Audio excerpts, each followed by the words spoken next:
Sveiki, brangūs draugai. Su jumis Valdemaras ir podkastas 5 minutės. Kalba Petras. Jis vėl paklausė, o ko jūs mane laikote? Tada Simonas Petras atsakė, tu esi Mesijas, gyvojo Dievo sūnus. Mato 16 skyrius, 15-16 eilutės. Petras iš pradžių patikėjo, kad Jėzus yra Mesijas.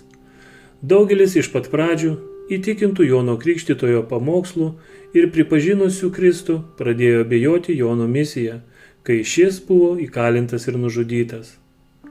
Dabar jie ėmė abejoti, kad Jėzus yra ilgai lauktasis Mesijas. Bet Petras ir jo draugai nesulaužė savo ištikimybės. Nepastovumas tų, kurie vakar šlovino, o šiandien smerkė, nesugriovė tikrųjų išgelbėtojo sekėjų tikėjimo.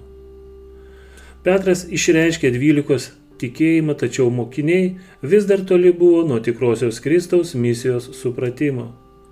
Nors kunigų ir vyresnių pasipriešinimas negalėjo jų atskirti nuo Kristaus, vis dėlto tai juos dabar labai glumino.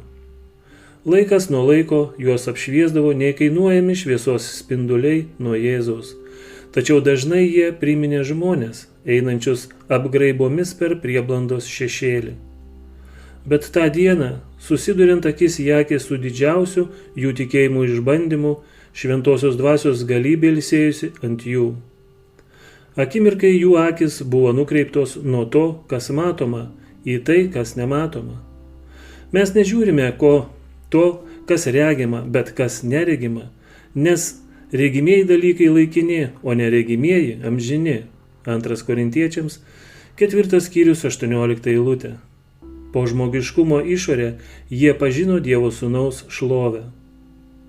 Petro išpažinta tiesa yra žmogaus tikėjimo pagrindas.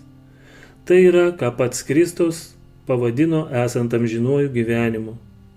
Tačiau šis žinojimas nesuteikė priežasties pasididžiuoti. Ne paties Petro gerumo ar išminties dėka ji buvo atskleista jam. Žmonija pati iš savęs niekada negalės pasiekti dieviško pažinimo. Jos gilesnės už dangų ir ką tu gali padaryti. Jos gilesnės už Šeolą ir ką tu sužinosi. Jobo 11 skyrius 8 eilutė. Tik įvaikinimo dvasia mums gali atskleisti Dievo paslaptis, kurių akis nėra mačiusi ir ausis negirdėjusi ir į jokio žmogaus širdį neatėjo. Bet skelbėme, kaip parašyta, ko akis neregėjo, ko ausis negirdėjo, kas žmogui į mintį neatėjo, tai paruošė Dievas tiems, kurie jį myli. Dievas mums tai apreiškia per dvasią, nes dvasia visą ištiria, net Dievo gelmes. 1 Korintiečiams 2 skyrius 9-10 eilutės. Su jumis buvo Valdemaras ir podkastas 5 minutės.